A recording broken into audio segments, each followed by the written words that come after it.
بقول لك ايه يا حاج شكري؟ هو انت ناوي تتغدى وتمشي على طول ولا هتقعد لحد بالليل؟ جرايه يا سمير، ده انا كنت فاكرك هتقول لي اقعد معايا لحد بعد العشاء. انت قصدك العشاء؟ ها؟ اصل التشكيل بيفرق يا حاج. عموما اطمن، انا ما ينفعش اتاخر.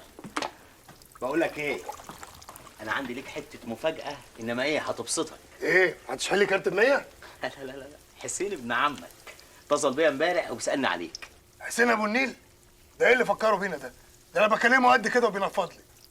صلة الرحم يا أخي، وبعدين الراجل عرف إن الثانوية بتاعت أبونا النهاردة، قام اتفق معايا إنه هيعدي علينا وهيتغدى معانا كمان. يتغدى ليه يا عم؟ يتغدى ليه معانا يا عم؟ يا ناقصه. بقول لك يا عم الحاج، انا الشهر ده مفلس ومعيش اكل نفسي. مفلس إزاي؟ ما هو خير ربنا كتير أهوت، فرختين في التلاجة هيكفونا. يكفوا ايه؟ الفرختين دول انا عينهم لرمضان الجاي، هي بسمله قهوه من كنكه غيرك يا حاج. ما تعزمنا انت بدل فقيس قوي كده. أنا؟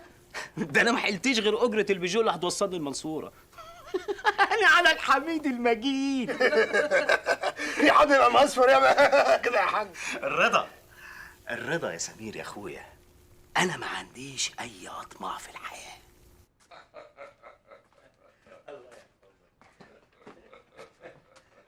اتفضلوا الغدا جاهز. اتفضل يا أستاذ حسين. أهلا وسهلا، والله ليك وحشة.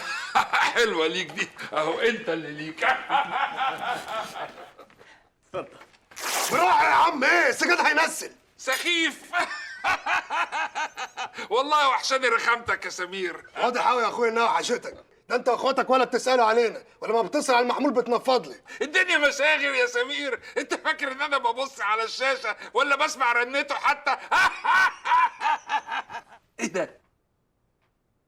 بلغتك انت شيكن وينجز، بلغتنا احنا جناحه محمره بالصلاه على النبي.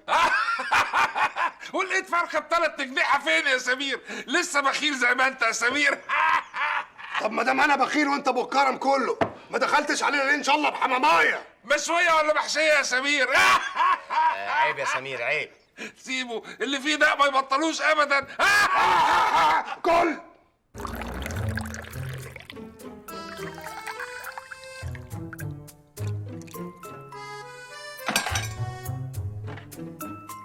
متشكرين يا سمير على الاوبن بوفيه اللي عملته لنا ده.